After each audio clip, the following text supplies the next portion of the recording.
Muy bien, el doctor Nelson Rodríguez Varela con nosotros, abogado y ex fiscal. Doctor, gracias por estar acá.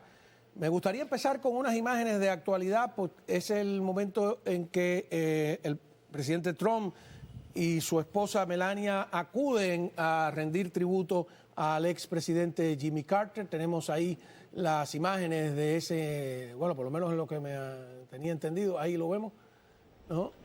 Y es interesante, ¿no? Porque es una suerte de vuelta al bipartidismo, tiene una simbología de alguna manera. Pero bien, vamos a los casos que nos ocupan en el día de hoy y me gustaría empezar por el caso donde lo que se ha determinado para este viernes, ¿no?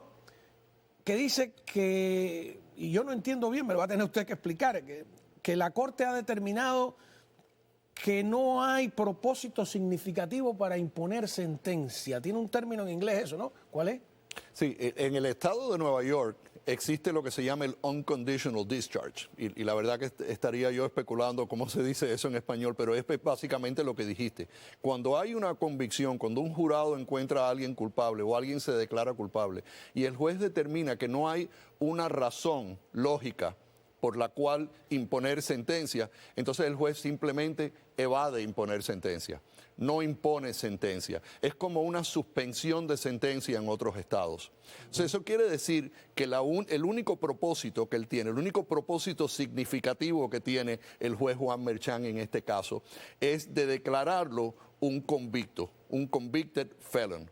Un criminal. Para convertirlo en el primer presidente convicto. Exacto, 10 días antes de... es algo que la prensa ha jugado mucho con eso, ¿no? Claro, claro, porque todo esto lo que me lleva a mí a pensar es que ese propósito de haber llevado a juicio a este señor con esos cargos rebuscados, con teorías legales que nunca se habían visto anteriormente, en un caso de un expresidente, tiene un propósito malicioso.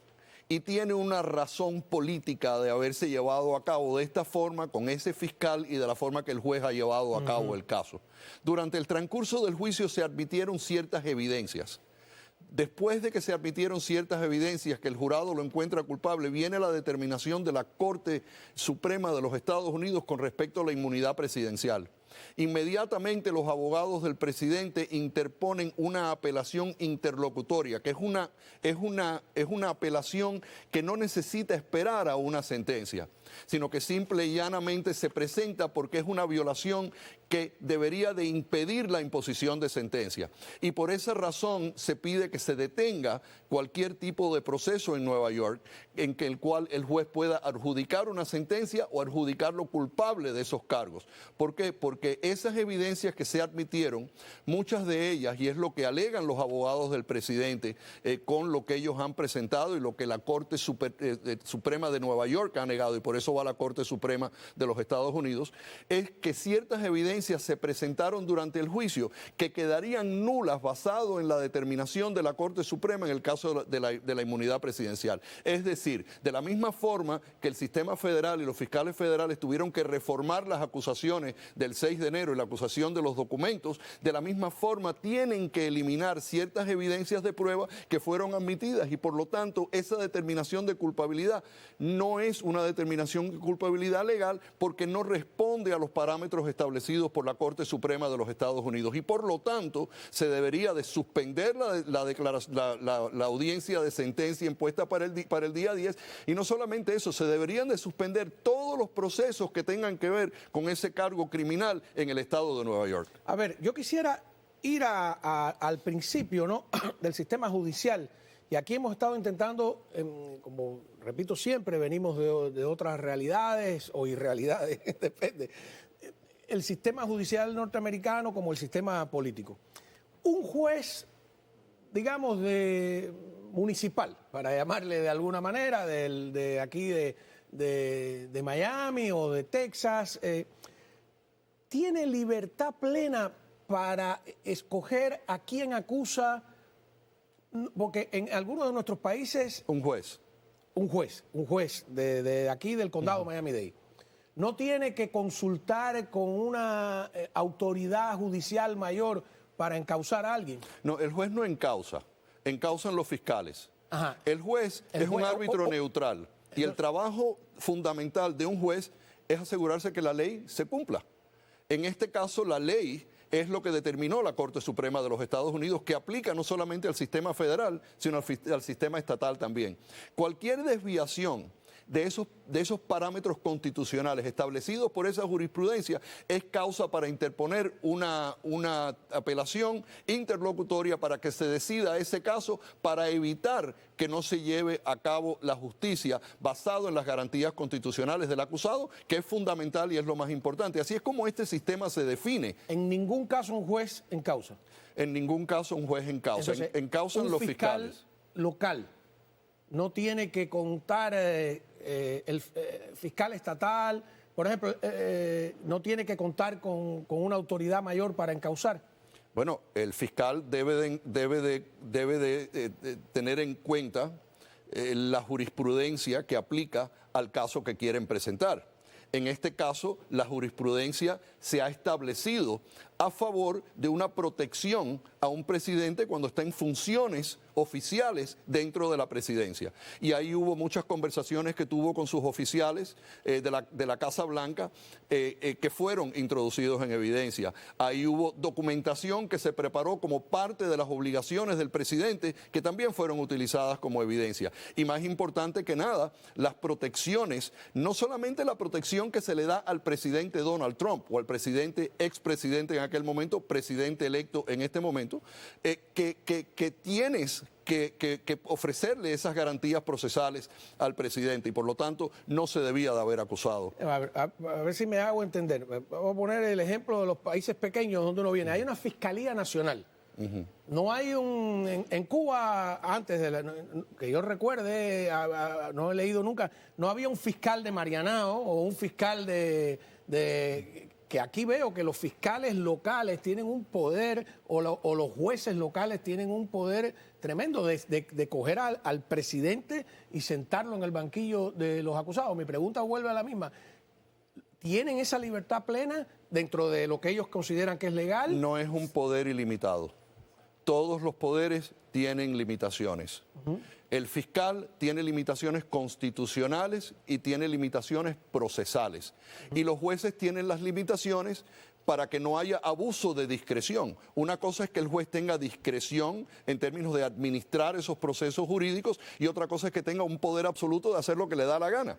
Y en este caso, el juez Merchan ha esperado 10 días antes de la toma de posesión de juramento como presidente de los Estados Unidos al presidente electo, sin respetar lo que ha determinado la Corte Suprema con respecto a lo que sería la validez de una apelación basada en esos incumplimientos por el juez Merchan, y además ha puesto por el piso la idea de que la presidencia de los Estados Unidos es más importante que una persona que ha sido hallada culpable basado en un sinnúmero de fallos procesales y constitucionales. Y eso es lo que la Corte Suprema de los Estados Unidos deberá decidir. Y yo no estoy tan seguro que el juez Merchan constitucionalmente puede sentenciar al presidente Trump el día 10. Ok, bueno, vamos a una pausa. Entonces, ¿qué va a pasar específicamente? Y también, ¿qué va a pasar con el hecho de que el Departamento de Justicia quiere publicar parte de papeles que también perjudicarían al presidente Trump, a pesar de que ya hay un dictamen fiscal que lo había prohibido? Regresamos. Seguimos aquí tratando de averiguar qué va a pasar el viernes, que va a hacer el juez Juan Manuel Merchan. Y hay varias cosas, ¿no? ¿Tiene sentido que lo sentencie? No tiene absolutamente ningún sentido, porque si tú has determinado ya como juez que no vas a imponer una sentencia, sino simplemente lo vas a declarar culpable, entonces no hay realmente más nada que hacer en el caso. Pero ya no lo declaró culpable lo el jurado. declaras culpable el jurado y después él lo adjudica culpable. O sea, tú no eres culpable hasta que el juez certifica la culpabilidad. Te adjudica culpable consistente con la determinación del jurado. Entonces, si el juez Merchan sentencia al presidente Trump el día 10, entonces está forzando al presidente Trump a que continúe con apelaciones en ese caso después de que sea presidente. Y si espera hasta después del 20 para sentenciarlo, en mi opinión, basado en mi revisión de los parámetros constitucionales, pierde jurisdicción porque es el presidente en función de los Estados Unidos. Entonces, ¿qué cosa es lo que estamos haciendo realmente aquí si no es avanzando intereses políticos y para ensuciar el legado del presidente y hacerle más difícil su trabajo? Además, lo más importante no es el presidente Donald Trump, sino lo que está haciendo con la presidencia, causar que el presidente de los Estados Unidos por los próximos 4 años tenga encima la idea de que es un convicto de un crimen y ha sido sentenciado, cuando realmente todavía no ha habido tiempo ni para comenzar las apelaciones ni las revisiones de todos los errores que ese juez ha cometido. El presidente, primero, ¿hay precedentes de que un juez contradiga la sentencia de un jurado? No es que un juez contradiga la sentencia de un jurado. Que un jurado haya culpable a alguien o inocente. Es que el juez permita que los procesos de apelación tomen lugar. Y si esos procesos de apelación tienen que hacerse durante el tiempo que él es presidente, y mira el tiempo que todo esto se ha demorado y dónde estamos en este momento, entonces no se debería de proceder y se deberían de anular esos cargos, no obstante el veredicto del jurado. ¿Por qué? Porque lo que es importante aquí, Cao, es mantener la vigencia de la presidencia, proteger la presidencia de los Estados Unidos, la imagen de los Estados Unidos en el mundo con respecto a esas acciones de ese presidente. Pero en otros casos que no se represente, ¿ha sucedido que un juez determina que el dictamen de culpabilidad del jurado se puede echar abajo? Yo no he analizado en el estado de New York ese precedente, pero en el estado de la Florida y otros estados donde sí lo conozco, el juez puede determinar, no obstante el veredicto, de que hay fallas constitucionales. Por ejemplo, si él analiza la decisión de la Corte Suprema de la inmunidad presidencial y basado en ese análisis determina que se introdujeron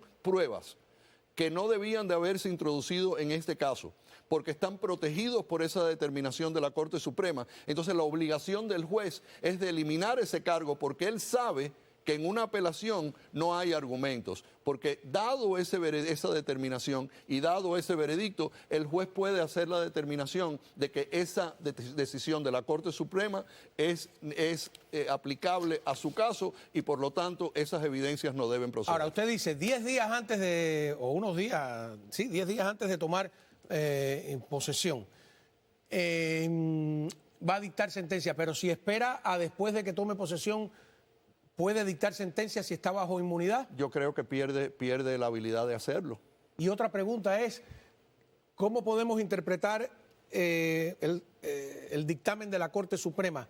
¿El presidente ya tiene inmunidad desde que sale electo o hay que esperar a que tome posesión? Mira, eso es un punto nuevo, porque nunca ha sucedido algo así. Pero es uno de los puntos que los abogados del presidente le están proponiendo a la Corte Suprema para que la Corte Suprema tome el caso, tome una determinación y potencialmente frene la imposición de sentencia en el caso de Nueva York.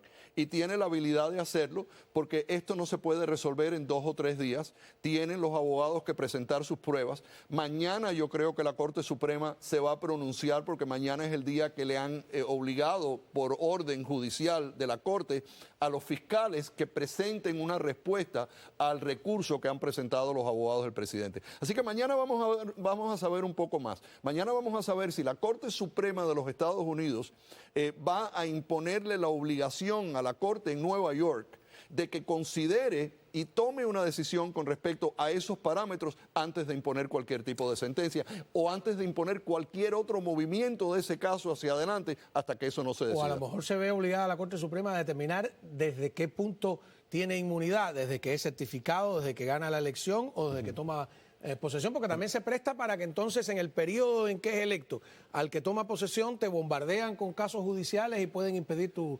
Claro, y hay buenos argumentos que los abogados han hecho con respecto a que es aplicable, porque ya por ejemplo tú tienes, y eso lo podemos conversar con respecto al caso de el caso de los documentos y el caso del 6 de enero, donde también hay bastante litigación, donde el presidente electo tiene ciertas protecciones con respecto a ese tipo de casos. ¿Qué vale la pena observar en esos casos? Mira, esta administración ya está al terminar. están al caducar. Hay un caso pendiente frente a la Corte con respecto a si el fiscal especial, en este caso, que presentó los dos casos contra el presidente Trump, fue legalmente nombrado porque no fue confirmado por el Congreso. Y eso, existen ciertos precedentes, pero existen también ciertas circunstancias donde la Corte podría tomar una decisión diferente. Y entonces, ¿qué es lo que están haciendo? Ellos están tratando ahora de que se haga público el memorándum que ha escrito, donde no tienen que probar absolutamente nada. ¿Perdón? ¿Eso es común que se haga público si el caso no está...? El fiscal general tiene la discreción de hacerlo público o no hacerlo público. En este caso no procede porque ha sido electo presidente y un presidente electo, un presidente en función, no puede ser procesado por el sistema federal. Entonces, si esta es una administración que ya está en decadencia, ya esta administración pierde sus puestos el día 20 de enero cuando sea juramentado el presidente Trump, ¿cuál es el propósito legal de hacer ese tipo de determinación de publicar esos reportes del fiscal general? Fíjate que lo tratan de hacer con respecto al caso de los documentos. Pero el caso de los documentos, todavía hay 2 acusados en el caso de los documentos. Entonces, ellos quieren soltar ese reporte, a pesar de que eso crearía daños y perjuicios irreparables a la defensa de esos 2 señores que todavía están enfrentando un juicio por ese caso, a pesar de que el presidente Trump no lo esté. Y realmente la única conclusión a la que llego es que ellos están interesados en ensuciar el legado del presidente. Sí, porque entonces la prensa tiene ahí mucho material para escarbar. Y no solamente eso, pero ahora cuando cambien el fiscal general que venga Pam Bondi, cuando nombren a Todd Blanche, que es el abogado de Trump, el número 2 en el Departamento de Justicia, esos reportes no van a salir, porque esos reportes van a ensuciar al presidente de los Estados Unidos, van a ensuciar a la presidencia de los Estados Unidos y van a causarle daños irreparables al país y a la presidencia. Yo creo que es ilógico en este momento, donde esos casos no pueden proceder, que esto continúe de esa forma. Bueno, pero y entonces... yo he escuchado, pues, muchos críticos de Trump dicen, entonces, ¿está por encima de la ley? No, Trump no está por encima de la ley, se está siguiendo la ley. La ley es que no se procede contra un presidente en función. La ley es que tienes acceso a hacer apelaciones en tiempo y el derecho que él tiene de ejercer la presidencia sin las limitaciones que podrían imponer otras cortes con respecto a lo que es el poder presidencial y la validez de la presidencia como tal, va a ser afectada, irreparablemente dañada si esto continúa de esta forma. Ok. Bueno, ¿y lo de Nauta? O sea, ¿es lo mismo? Walt Nauta tiene un derecho a un juicio justo. ¿Qué derecho a un juicio justo va a poder tener Walt Nauta si tú les sueltas a todo el pueblo y a todo el mundo toda la información que cree el fiscal que podría haber presentado, un fiscal que ya no puede ser fiscal, que es cuestionable si su nombramiento fue un nombramiento legal o no lo fue? Y hasta qué punto Walt Nauta puede presentarse frente a un jurado para ser evaluado imparcialmente cuando en un momento en el cual el fiscal no tiene nada que probar con estos reportes, emite cuál va a ser la teoría de su caso, emite cuáles fueron las declaraciones de los testigos en el gran jurado, emite cuáles son esas pruebas sin que tenga Walt Nauta el derecho de contrarrestar nada de eso en la opinión pública? ¿Cómo tú seleccionas un jurado que pueda juzgar a Walt Nauta y al otro señor que trabajaba también en Mar-a-Lago, que es su co-defendant, si tú haces algo así? Supuestamente... No tienen absolutamente ningún respeto por la ley. Entonces, ¿se derrumban todos los casos? ¿Queda alguno vivo? ¿Pueden después de que salga de la presidencia revivirlos? ¿Quedan ahí o mueren para siempre? Esos casos mueren para siempre, por lo menos los casos federales. Queda por verse qué es lo que va a hacer la Corte Suprema con respecto a si va a permitir que el juez Merchan sentencie al presidente, si tiene el presidente que continuar representándose en una corte de apelación por estos cargos mientras es presidente. Esto es una locura.